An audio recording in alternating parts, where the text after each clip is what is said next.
Oi, tudo bem com vocês? Que bom que vocês estão aqui comigo de novo. Fico muito, muito feliz e grata. Mas, bora pra história, que ela não é curta, não.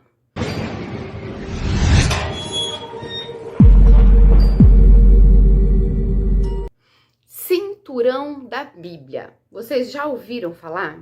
É um conjunto de cidades no sudeste dos Estados Unidos que pratica os conceitos fundamentalistas da Bíblia.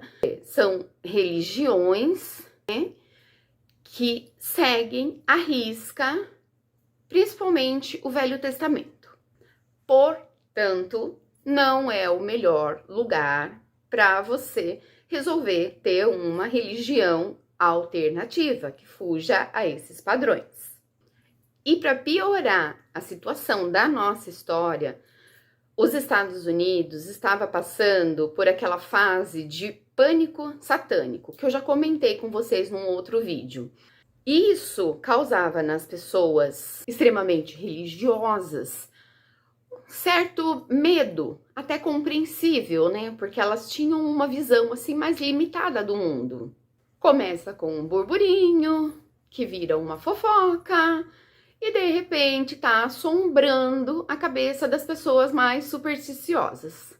E é da cidade de West Memphis, que fica no Arkansas, que nós vamos falar. Cidade essa que pertence a esse cinturão. No dia 5 de maio de 1993, a delegacia recebe uma chamada de John Byers e Melissa, por volta de 8 horas da noite, dizendo que seu filho, Christopher, o John era pai adotivo do Christopher, ele conheceu a Melissa, Christopher era pequenininho, então ele o adotou. Ainda não tinha voltado para casa, e isso não era uma coisa normal. Então, o delegado designa a policial Mickey, que já está fazendo ronda, para ir até a casa dos Byers. Enquanto a policial Mickey está pegando as informações para fazer a busca, ela recebe no rádio um outro chamado para o restaurante Bojangles. É um restaurante drive-thru. Ela termina as anotações e vai dar uma passada no restaurante para saber o que aconteceu. E os funcionários contam que um homem muito estranho entrou no banheiro feminino, todo sujo de lama, de sangue. Quando ela chegou, ele já havia ido embora, porém tinha deixado a cena toda suja. Mas, como ela estava com pressa de encontrar o Christopher, ela nem desce da viatura. Ela vai atrás do Chris. Enquanto ela está procurando o Chris pelo bairro, ela é mandada a voltar novamente para a rua deles, mais precisamente para a casa em frente, porque agora quem liga reportando o desaparecimento do filho é Dana e Todd Moore, pais de Michael Moore. Dana conta que ela viu os meninos pela última vez por volta das 6 horas da tarde, andando de bicicleta ali pela rua. Eles estavam em 3 amiguinhos. Era o Christopher, o Michael e o Steve Brent. Era filho de Pam Brent e seu padrasto era Terry Robbins. Portanto, temos 3 crianças de 8 anos de idade desaparecidas. Se a cidade já era pequena, vocês imaginem o bairro. Então, rapidamente juntou aquele monte de gente sabendo da notícia e alguns serviram como testemunha, porque eles viram os meninos um pouco depois das 6 da tarde indo de bicicleta em direção ao Robin Hood Hills. É um local de mata, onde tem um córrego e as crianças dali da região adoravam brincar lá. Fizeram uma busca meio superficial à noite, afinal de contas era mata fechada, muito escuro, e não encontraram nada. Então eles decidem encerrar e começam no dia seguinte, assim que o sol nasce. E vocês já conhecem procedimentos de buscas, né? Vários policiais, voluntários, helicópteros, e eles reviram a mata o dia inteiro. Quando estão para finalizar as buscas, um homem resolve que vai continuar mais um pouco. Essas buscas, elas estavam sendo lideradas pelo investigador Gary Gitchell. Esse homem que resolve ficar mais um pouco se chama Steve Jones. Ele era agente de condicional juvenil. Para jovens que vão para o que aqui é Fundação Casa e é uma baderna, mas lá realmente parece que em alguns casos funciona.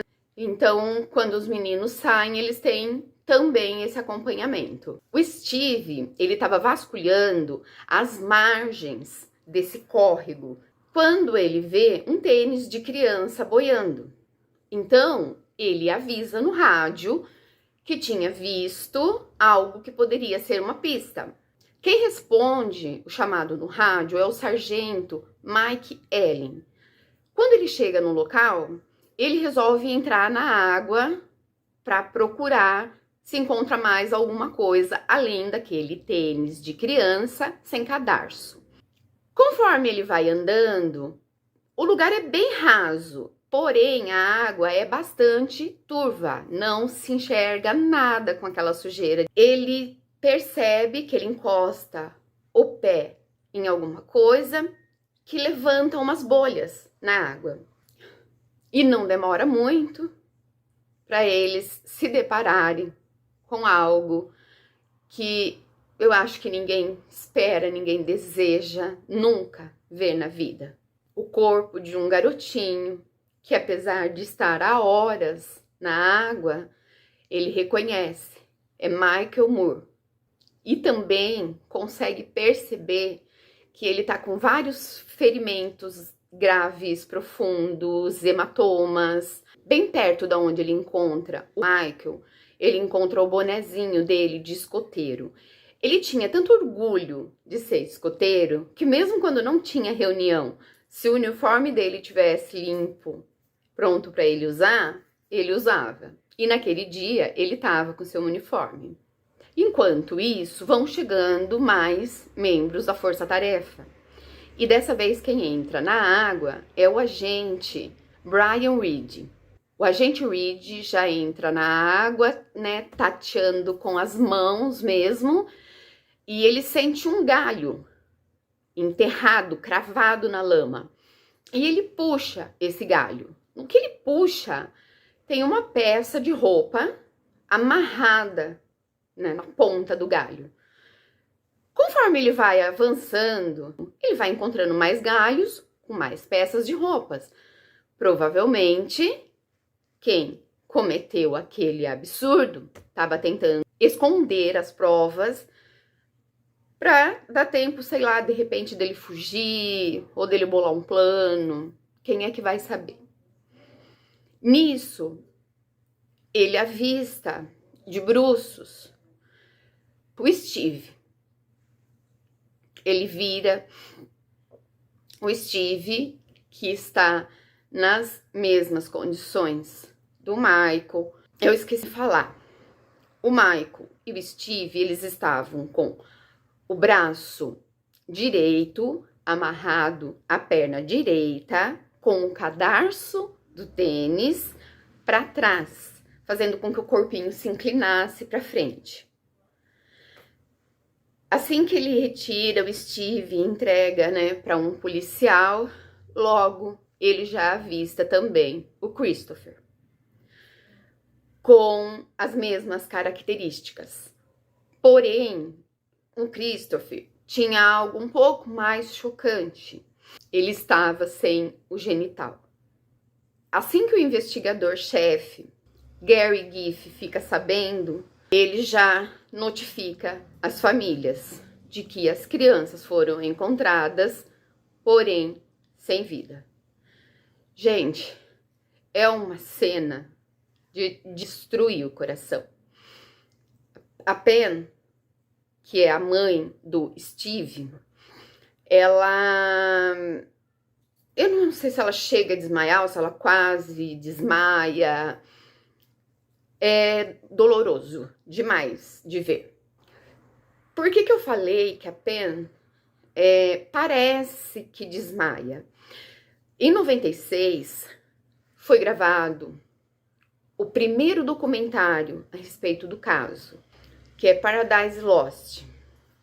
Quando ela é entrevistada nesse documentário, ou para esse documentário, ela tem umas atitudes, assim, bastante esquisita, tá? É difícil de eu explicar, mas dá a impressão que ela tá um pouquinho alcoolizada, alguma coisa do tipo. Dá impressão, tá? Não tô afirmando. Ela coloca as mãos no rosto, dá risada, parece uma criança envergonhada, fala, eu vou aparecer na televisão. Aí ela coloca na cabeça um boné do Steve, tira esse boné da cabeça.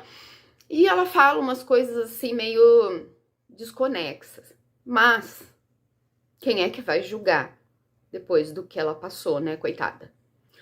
Né? Antes desse documentário, depois a gente entra nesse assunto, foi só para explicar por que eu falei que parecia que ela teve um desmaio. A comoção e a ira da cidade explodem e junto o medo. A cidade fica vazia, as crianças têm medo de brincar na rua, as crianças dão depoimento, chega da pena, elas falam que quando elas lembram do amiguinho, elas têm vontade de parar de brincar. Então, a pressão sobre a polícia começa a ficar cada vez mais acirrada. Isso é natural, porém não é uma coisa legal. Como eu sempre digo, não se apressa trabalho de investigação. Bom, o gerente do Bojangles fica sabendo, né, dos corpos e ele liga para a polícia e fala, gente, ainda tem sangue aqui no banheiro do restaurante e eu guardei os óculos, né? Se vocês quiserem vir buscar, podem ser evidências até do criminoso, porque o horário batia.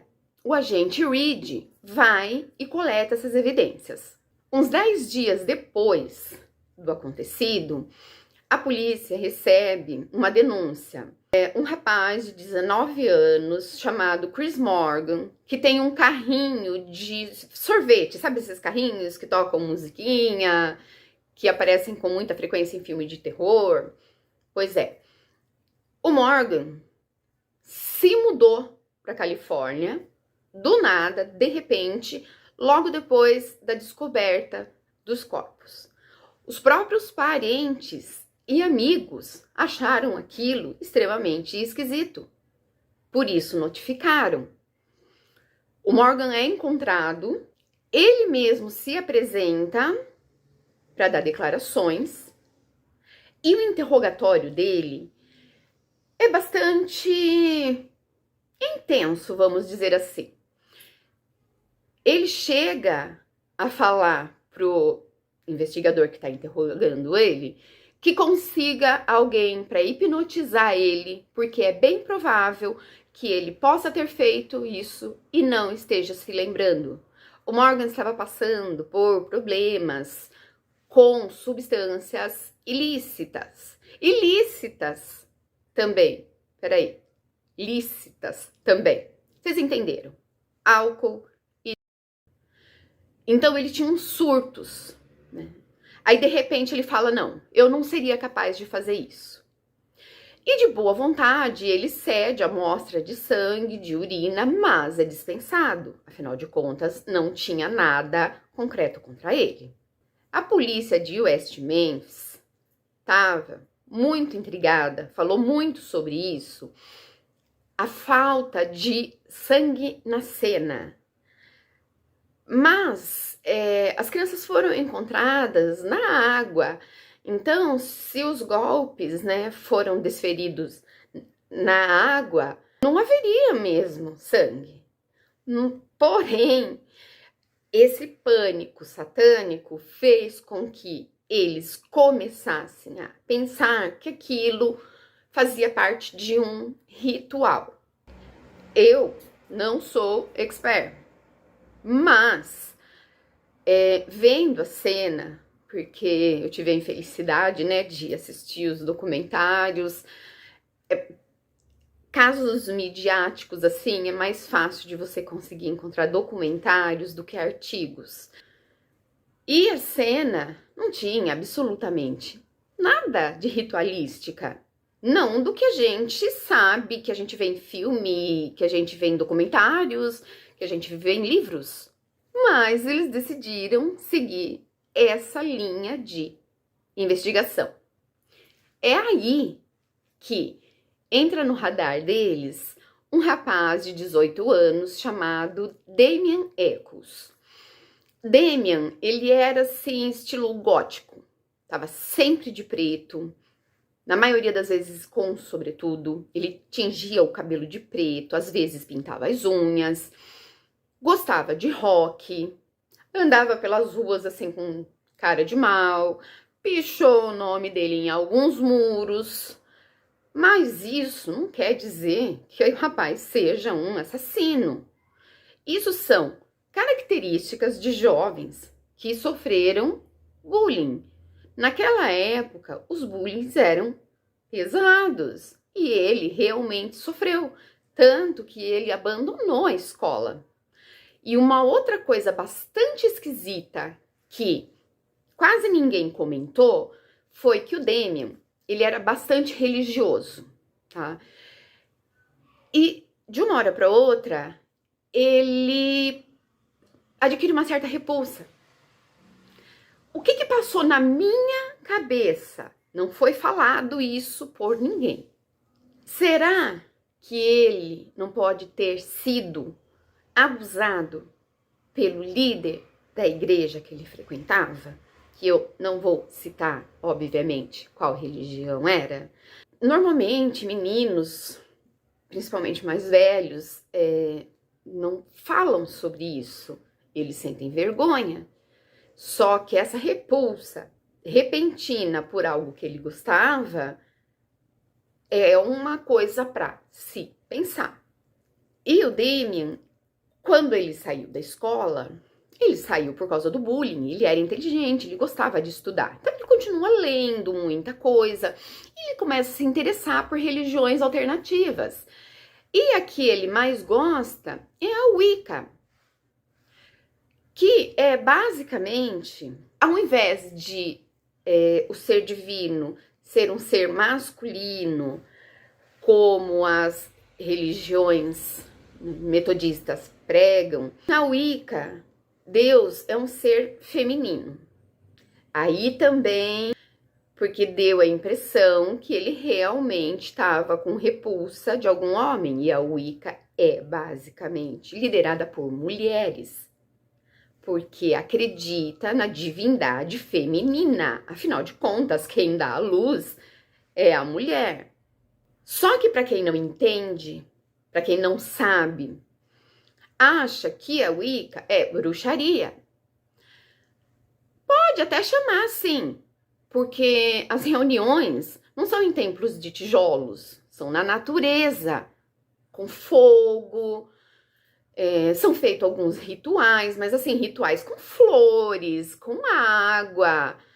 Não tem absolutamente nada a ver com magia negra. Mas, como ele era o diferentão da cidade, então ele já foi lá chamadinho para dar um depoimento.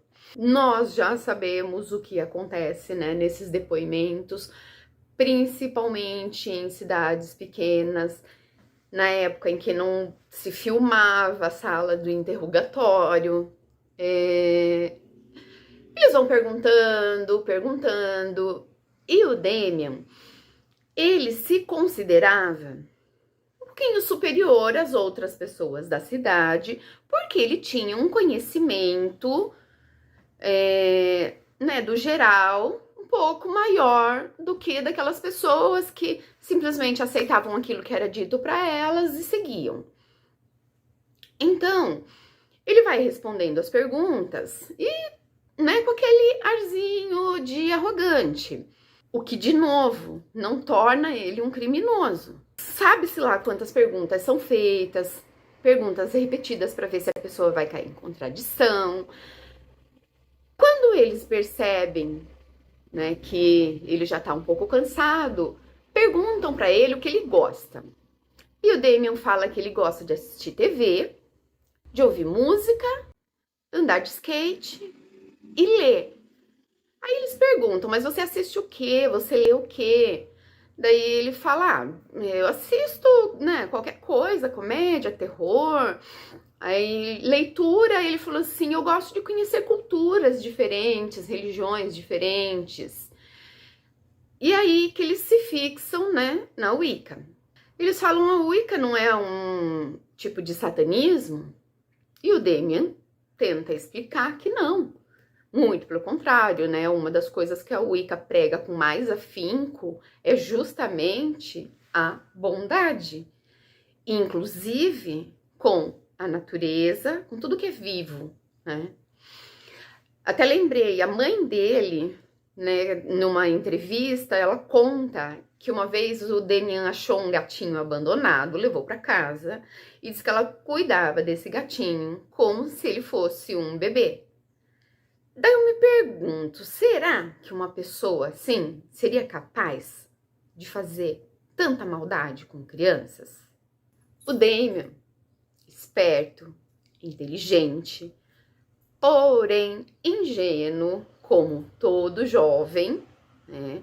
A gente vê isso hoje em dia aos montes. Eles realmente são inteligentes, são espertos, mas eles não têm a malícia da vida. Então ele vai falando coisas que para a polícia o incriminam.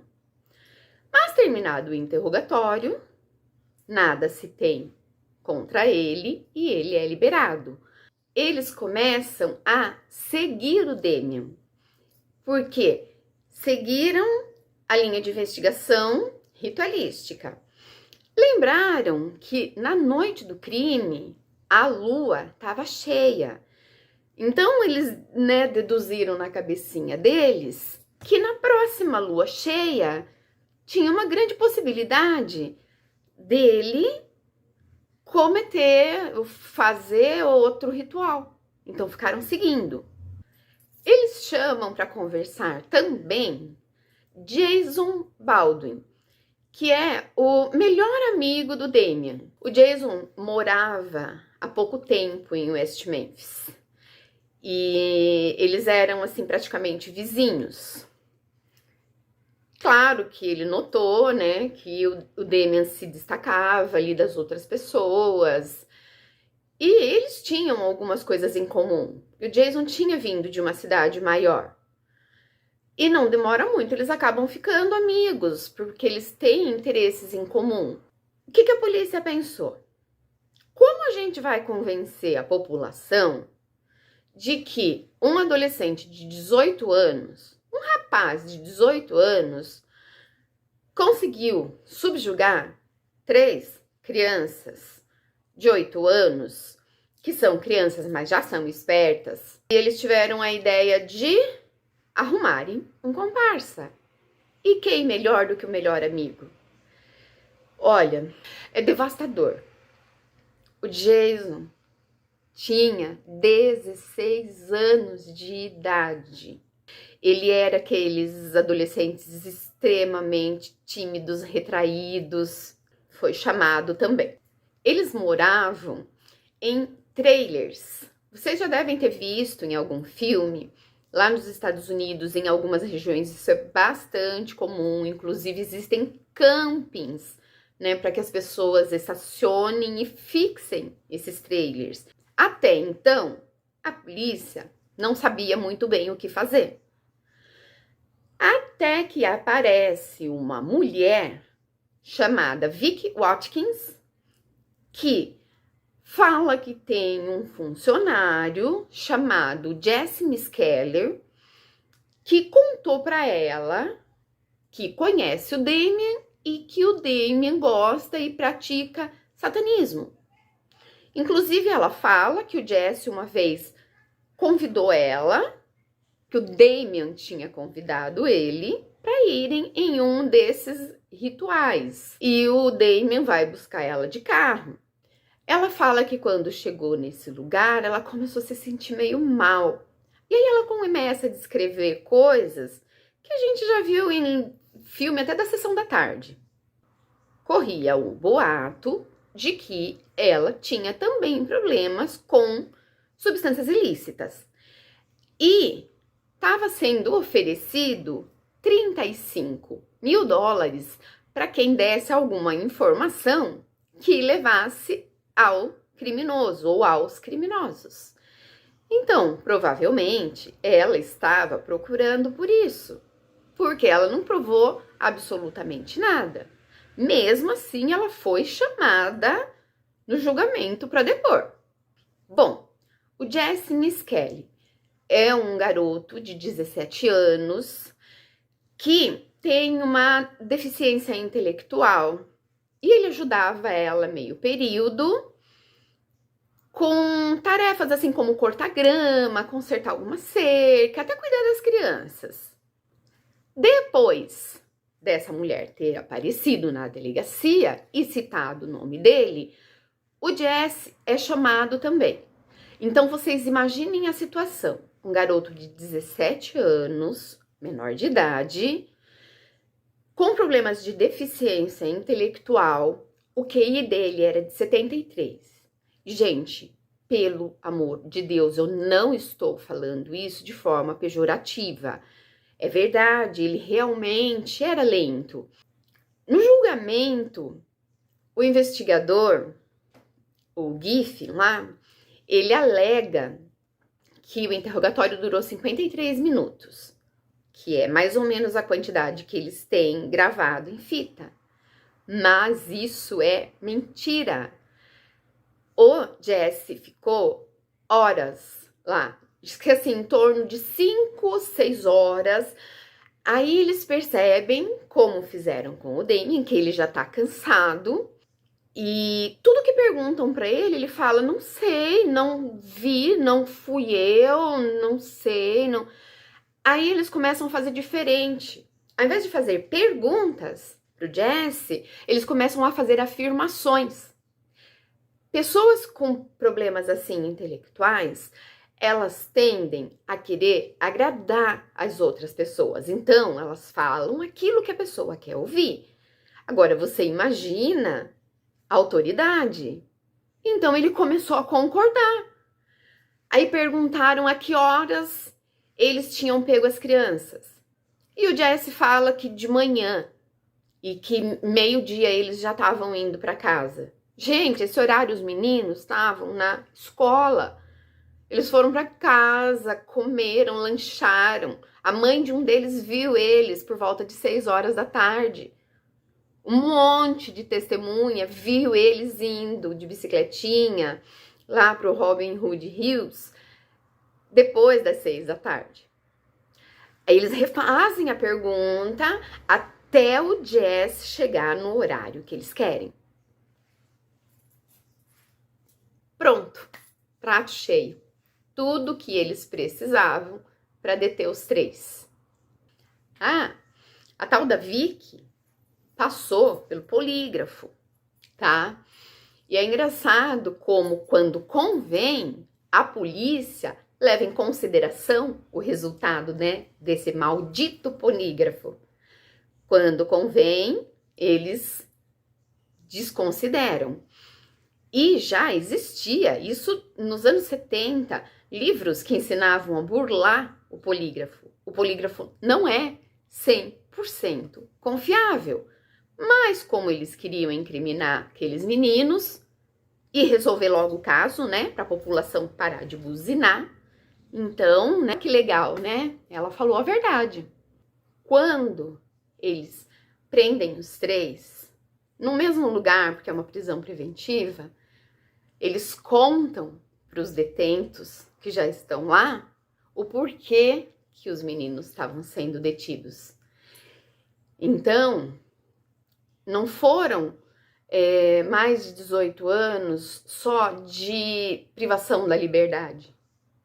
Foram anos e anos de espancamento. Eles perderam a conta de quantas vezes eles tiveram o nariz quebrado, perderam dentes, mas esses meninos sofreram um inferno. É um caso horrendo, porque você tem 3 crianças, 3 famílias e 3 rapazes com mais 3 famílias. Todo mundo sofrendo sem merecer. O chefe da investigação, gente, eu peguei uma raiva daquele homem. Ele ainda tem a coragem de, numa coletiva de imprensa, falar que de 0 a 10, ele tinha 11 de certeza de que os 3 eram os culpados daquelas atrocidades com aqueles menininhos. Enquanto os meninos estão presos, o que eles fazem? Eles vão, invadem e vasculham a casa do Damian. A mãe e a irmã tá em casa, elas falam, podem entrar, mas eles não levam isso em consideração, não. Eles vão praticamente atropelando elas. E o quarto do Damian, obviamente, é um quarto típico de quem gosta dessas coisas, né? Ele tem pôsteres de heavy metal. Aí eles encontram um livro, cujo trecho falando sobre um ritual com sangue tá grifado e em vermelho. E eles procuram a tal caneta vermelha, mas não encontram. Mas não tem problema, é prova. Tá? Atrás do trailer do Jason, eles encontram uma faca. Então, eles deduzem que é a faca que mutilou o Chris. Aí vocês perguntam pra mim, Fabiana, né, o resultado dessa faca deu positivo, né, pro DNA dos meninos? Aí eu respondo pra vocês, nem testada foi. A faca podia ser de qualquer um, mas foi levada pro julgamento como prova. Fora esse livro, foram encontrados alguns outros livros lá, né, considerados pouco ortodoxos. E eu já li muitos também e assisti já praticamente todos os filmes de terror que existe. Só que daí a você ir praticar magia e principalmente para fazer o mal, é um longo caminho a se percorrer. Uma coisa é maldade, outra coisa é curiosidade. Depois disso, a coisa complica de verdade para eles. Porque aí já é decretada a prisão para aguardar o julgamento. Não serão mais libertos após 30 dias. O julgamento, a gente sabe que essas coisas assim não é de hoje para amanhã. Acontece uns meses depois, começa em 94. Eu não lembro exatamente o mês, eu acredito que foi em março, tá? Aí foi decidido o seguinte, primeiro eles iam fazer o julgamento do Jesse Misskelley, porque ele tinha, né, condições intelectuais diferentes, e ele não era assim tão íntimo dos meninos. O advogado do Jesse, ele é bastante objetivo, direto. E ele já começa citando os erros de um interrogatório que não deveria nem sequer ter sido considerado, não devia sequer ter existido. Então ele já cita que o Misskelley tinha 17 anos, era menor de idade, tinha problemas intelectuais e eles o pegaram para interrogar sozinho, sem a presença de um acompanhante maior de idade. Outra coisa, a fita estava com 43 minutos e ele fala, inclusive ele tem as provas, né, os laudos, de que as fitas tiveram vários trechos cortados. Então, quer dizer, quando o Jesse falava alguma coisa que não era o que eles queriam, então eles pagavam. O advogado chega ao ponto de falar assim, eu não tenho tempo para vir aqui dar uma aula de como se faz um interrogatório, mas o que foi feito com o meu cliente é exatamente o que não se deve fazer no interrogatório. Ele cita, né, o horário que o Jesse falou errado, que por algum motivo ali não deu para pagar na fita, então constava. O promotor tenta colocar a defesa, né, em questionamento. Eu poderia falar para vocês que ele só estava fazendo o trabalho dele, mas seria mentira, né? Ele não estava. Ele estava acusando sem provas. Então, isso não era o trabalho dele. O julgamento dura dias. Eles param para deliberar e não sei o quê, e um bate, outro rebate. É um negócio maçante, cansativo, quando o promotor e o advogado fazem as suas declarações finais, que na cabeça de qualquer pessoa, se é que existia alguma pessoa sensata ali, né, naquele júri, fora o advogado, 70 minutos depois de deliberar, o júri volta e mesmo com a fortíssima defesa do advogado, eles condenam Jesse Miskeller à prisão perpétua mais 40 anos. Eu fiquei assim meio, né? Eu falei, puxa vida, né? O menino vai ficar preso até morrer e depois que morrer, para onde quer que ele for lá, ele vai ficar mais 40 anos preso. Vai entender essa justiça. Nossa, prisão perpétua é perpétua. Pronto. Já o Damien e o Jason são julgados juntos. Cada um tem o seu defensor, mas o julgamento é junto. E, basicamente, o que eles tinham contra os dois meninos? Uma fibra vermelha que supostamente foi encontrada na cena, que condizia com um roupão de banho da mãe do Jason. A defensoria contratou um perito em pelos e fibras que fez as análises microscópico e o laudo foi completamente incompatíveis. Bom, prova 1 refutada. Esse especialista veio do Texas, Charlie Lynch. A outra prova era um rapaz que tinha ficado detido com o Jason na mesma cela. Eu não sei se eles ficaram 2 ou 3 dias. E ele foi lá testemunhar, obviamente embasado em algum acordo que ia beneficiar ele, né? Alegando que o Jason tinha confessado os crimes para ele. Quem, em sã consciência, vai confessar que fez uma atrocidade dessas para um qualquer dia seguinte que conheceu? O advogado do Jason, como eu disse, são vários dias, né? Ele vai atrás do agente de condicional desse rapaz e conversa com ele. O agente dele fala que ele sabe detalhes porque ele acompanha o caso na televisão e nos jornais. Inclusive, eles tinham conversado sobre aquilo uns dias antes. Porém, ele não contou nada que ia ser testemunha.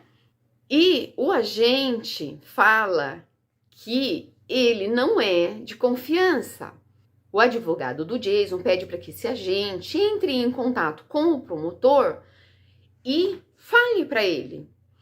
E ele faz isso. O agente entra em contato, liga para o promotor de West Memphis e fala, eu acho que era Michael o nome dele também, que eles deviam desconsiderar o depoimento dele porque o Michael, ele tinha um caráter questionável e compulsão por mentir. Estando embasado aí em alguma coisa que fosse beneficiar a ele, obviamente, né? Pergunta se desconsideraram. Não, foi para os autos. E a outra prova era a bendita faca que foi encontrada atrás do trailer onde o Jason morava.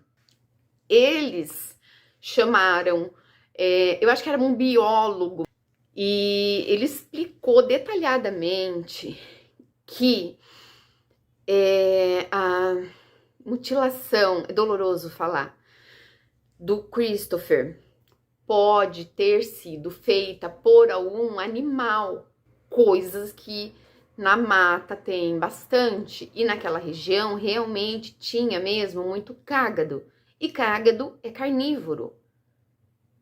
Mesmo assim, não adiantou. Eles já tinham enfiado na cabeça deles.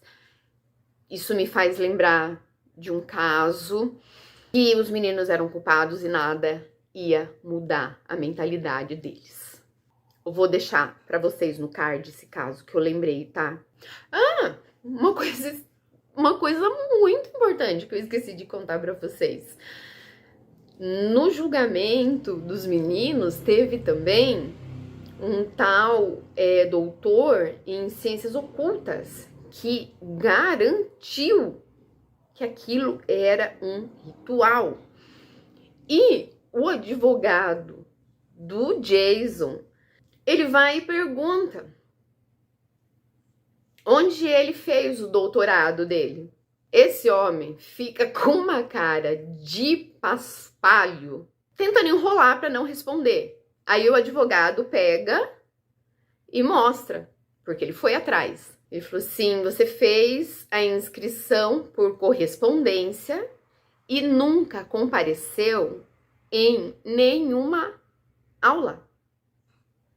De onde você está tirando tudo isso? Mesmo assim, você afirma, mesmo eu desmascarando o seu doutorado, você afirma que isso é um ritual? E ele responde que sim. Eu acho que essas pessoas, algumas, acabam meio malucas, né? Além de toda a dor que o trio de West Memphis, como os meninos, como os rapazes, ficaram conhecidos, a gente tem as 3 crianças, o Michael Moore, o Christopher Byers e o Steve Brandt, que ficaram sem justiça. As famílias ficaram sem justiça. Na hora que eu tava assistindo que esse homem falou isso, eu pensei comigo, falei, caraca, eu falei, nem eu, que já devo ter assistido todos os filmes de terror que existem na face da Terra e lido um monte de livro maluco, teria cara de pau de afirmar com tanta convicção que aquilo era ritualístico. Aquele livro sublinhado, o Damien explicou que ele comprou numa feira de livros, num condado ali do lado de West Memphis, e que quando ele comprou já estava daquele jeito. Inclusive ele fala que ele comprou vários livros lá porque estava 10 centavos cada livro. Vocês acham que um crime tão brutal, bem pensado, foi executado por 3 moleques? Quando eu ouvi pela primeira vez falar, né, sobre esse crime, eu já tive quase certeza de que o culpado era aquele homem que entrou enlameado e ensanguentado no Bojangles. Pronto, chegamos nessa parte. O advogado do Damien pede para ver a conclusão da análise dessas provas. Pasmem, junto comigo. A polícia perdeu aquelas amostras de sangue e o par de óculos que foi colhido lá no Bojangles. Só por isso, esse julgamento já devia ser anulado. Sabe por quê? Teve mais de uma testemunha que viu um homem com as mesmas características oferecendo carona para os meninos quando eles estavam saindo da escola. Então, é uma grande probabilidade desse cara já estar de olho neles e de não ter agido sozinho. Uma outra teoria bastante plausível é a respeito do pai adotivo do Christopher. Doido. Pense numa pessoa doida. Ele parecia ser o personagem favorito dos documentaristas, porque foi quem mais apareceu. Eu cheguei num ponto, né, que na verdade, assim, são acho que 2 Paradise Lost, depois tem mais acho que uns 3 documentários independentes, e depois tem o depoimento, né, tudo separado. Chegou num ponto que quando esse homem aparecia, eu avançava, porque em todas as vezes que ele abriu a boca, não saiu absolutamente nada de útil. Agora, para vocês me dizerem que é implicância minha, ele já havia sido detido por venda de substâncias ilícitas. E eu acho que gostaram mesmo dele, porque ele era realmente muito excêntrico, né? Mas, na minha opinião, foi um tiro no pé, porque tudo que eu não queria era olhar para a cara daquele homem e nem ouvir ele falando. Depois de um tempo, eles vão embora de West Memphis. Eles vão morar em Cherokee, aproximadamente uns 530 quilômetros, assim, de distância, né? Então, vai ele e a Melissa. A Melissa ficou bastante... De todas as mães, foi a que eu notei que foi a que ficou mais desolada. Eu não sei se por causa da mutilação, ou se ela já tinha, né, algum problema, assim, com depressão. Fica-se sabendo que lá em Cherokee, ele agrediu um menininho de 5 anos, o pai denunciou, foi emitida uma medida cautelar, que ele nunca mais poderia chegar perto daquela criança. Eles eram vizinhos. Ele também ameaçou um adolescente com uma navalha e ele e a Melissa foram acusados de roubo. Parece que eles roubaram alguns objetos de uma casa onde não tinha ninguém morando, porém os objetos tinham dono. O padrasto do Steve Byers, Rob, tinha histórico de violência doméstica. A ex-mulher dele tinha aberto um boletim de ocorrência contra ele por agressão física e depois de agredi-la, forçá-la a ir para a cama com ele. Mais para frente vai aparecer uma prova contra ele, mas ele vai conseguir se safar. Bom, o Paradise Lost estreou em 96 e viralizou. Todo mundo assistiu. São esses fenômenos sem explicação, né? Porque não foi nem tão divulgado, foi de boca em boca mesmo, mas eu acho que muitas pessoas se identificaram e o negócio foi grande. Afinal, também era um dos erros mais absurdos do judiciário dos Estados Unidos. Um dos, né? Porque tem bastante também, não pensem que é só aqui, não. No documentário, fica muito explícito. Apesar de documentário não puxar a brasa para sardinha de lado nenhum, fica bem explícito de que os meninos foram condenados por causa de fanatismo religioso, preconceito, menos pelo crime, porque não tinha nenhuma evidência. Mas, graças a Deus, ainda existe gente com empatia no mundo e que quando vê essas injustiças, as pessoas se engajam, principalmente numa situação dessas, onde um jovem tinha sido condenado. Eu não falei o veredito, né? Pois é, o veredito do Jason e do Damian. Vamos lá. O Damian foi condenado à pena capital e o Jason à prisão perpétua.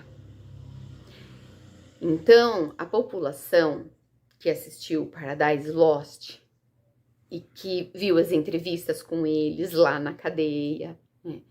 Eles tentando seguir a vida. Especificamente, 3 deram o pontapé inicial. E esses 3, eles lutaram tanto, que a entrada deles no céu já tá garantida.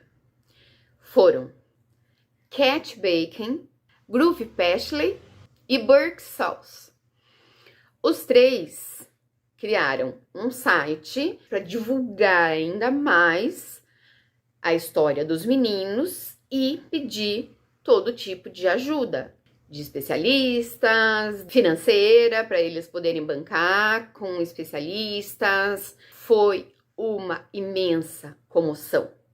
Em 2007, o documentário chega aos ouvidos de celebridades como a banda Metallica, Johnny Depp, que também sempre foi bastante excêntrico, Ed Vedder, vocalista do Pearl Jam, Tim Sullivan, entre outras celebridades que também apoiaram. Metallica fez turnê para arrecadar dinheiro, Ed Vedder também, o Tim Sullivan, né, como ele era diretor, então ele, né, lançou umas publicidades. O Johnny Depp foi a vários eventos para apoiar os garotos. Foi grande o negócio. Nos anos 90, o movimento do rock era enorme, era raríssimo quem não curtia bandas como Metallica, Iron, Black Sabbath, gente, é uma infinidade. Uma das coisas que você mais encontrava era jovens vestindo a camiseta das bandas. E com toda essa comoção, e os advogados lá, né, em cima da Suprema Corte, o juiz David Burnett, que deu a sentença para os 3, foi obrigado a autorizar a revisão das provas por um laboratório independente. Na época dos crimes, foi encontrado um fio de cabelo não muito longo, amarrado junto com o cadarço do Michael Moore. Porém, não deu para extrair DNA porque esse cabelo estava sem o bulbo. Mas, em 2007, a tecnologia já tinha avançado e mesmo sem o bulbo, era possível fazer o teste, fazer a identificação. Lembra que eu falei que ia surgir uma prova contra o padrasto do Steve? Aguenta aí. A comoção foi tanta que chegou aos ouvidos de nada mais, nada menos que Peter Jackson, diretor da trilogia Senhor dos Anéis. A partir daí, ele foi o maior apoiador na tentativa de inocentar os 3, o trio de Memphis. Ele começa contratando um perfilador aposentado do FBI, ou melhor, né, um dos melhores perfiladores, que para quem é do mundo aqui da criminalística, dispensa apresentações, John Douglas. Ele analisa tudo, até evidências que os policiais da época consideraram como insignificantes. E chega à conclusão, John Douglas nunca errou um perfil. Nunca. Então ele chega à conclusão de que aquilo era algo ou pessoal ou de um serial, mas provavelmente de alguém que já tinha contato com um ou com todos os meninos, pelo menos uma vez. Tô lembrando, sim, do cara lá do Bojangles.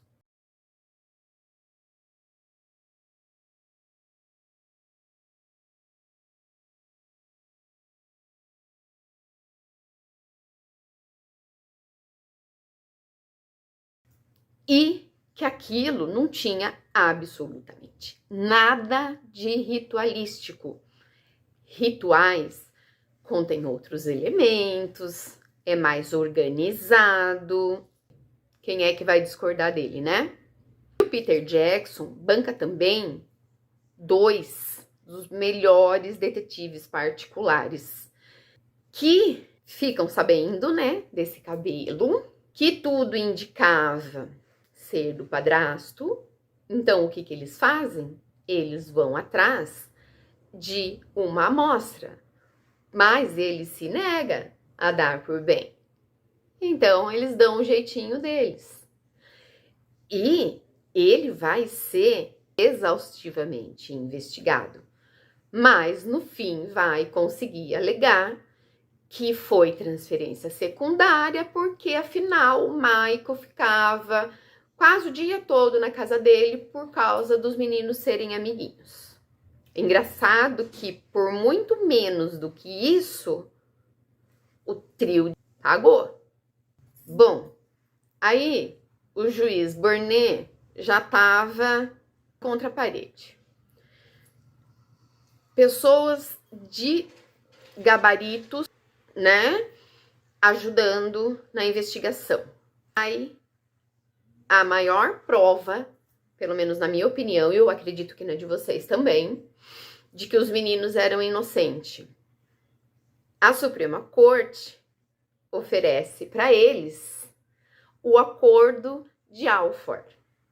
Esse acordo é basicamente o seguinte: depois que a pessoa cumpriu 18 anos e 78 dias de reclusão, ela pode pedir esse acordo, que ela alega que é culpada, mas mesmo assim ela pode ser liberada, que basicamente você não pode provar que a justiça julgou errado e não tem direito a indenização nenhuma. Mas o pior o caso fica encerrado. Então, quer dizer, eles pedindo o acordo de Alford não iam mais investigar quem matou o Chris, o Michael e o Steve. O Jason, ele não queria aceitar de jeito nenhum, até ele se lembrar que o amigo dele, o melhor amigo dele, estava por um fio. Então, ele aceita, mas na hora que eles são libertos, eles fazem questão de deixar claro o motivo pelo qual eles aceitaram. Em 2017, sai um segundo Paradise Lost. Dessa vez, o juiz David Burnett participa. E haja espiritualidade para aturar tamanha falsidade. Ele fala que ele pronunciou aquela sentença contra os 3 com o coração partido e que ele realmente se sentiu muito mal. Ele deu sorte de morar lá naquele fim de mundo, porque senão o que ele ia sentir era um soco na fuça de pessoas instruídas que não iam aceitar isso que ele fez, não. Outro que participou do segundo Paradise Lost foi o investigador Gary Giffel. Ele disse, aquele que falou que tinha 11, né, de 0 a 10 de certeza, ele teve coragem de dizer que ele colocava a cabeça no travesseiro e dormia em paz, porque ele tinha certeza de que tinham sido eles. Eu imagino que ele deva ter tirado a licença dele de investigador junto com o doutor lá em ciências ocultas, sabe? Né? Por correspondência. Enfim. Hoje, o Jess Misskelley é casado com a namorada da 6ª série, com quem ele estava noivo quando foi preso. O Jason, ele engajou fortemente em projetos para auxiliar outros jovens passando por problemas como esse, porque infelizmente não foi o único, né? O Damien Echols se tornou roteirista e diretor de cinema e hoje vive muito bem, obrigado, com a esposa, com quem ele casou quando ainda estava na prisão. Ela foi uma das apoiadoras, então eles se conheceram durante aquele processo e se casaram dentro da penitenciária. O trio de West Memphis passou quase 19 anos em reclusão, sofrendo. Depois eles até passaram para um lugar melhor, mas sofreram pra caramba. E mesmo assim, conseguiram tirar algo bom de tudo isso. E esse é mais um dos belos casos de erros judiciários do mundo, porque acontece no mundo. A gente tem a mania de falar assim, no Brasil não se faz justiça. Para vocês verem, né? Não é só aqui. Se vocês gostaram, é um caso que, assim, me deu dó de só contar essas coisas para vocês. Existem alguns detalhes técnicos que eu deixei de fora, mas, né, se algum, né, meio maluco como eu aí quiser outro vídeo, né, com mais detalhes sobre o julgamento, enfim, algo assim um pouco mais técnico, pode pedir que eu vou dar um jeitinho de fazer, tá bom? Gente, valeu mais uma vez, valeu mesmo.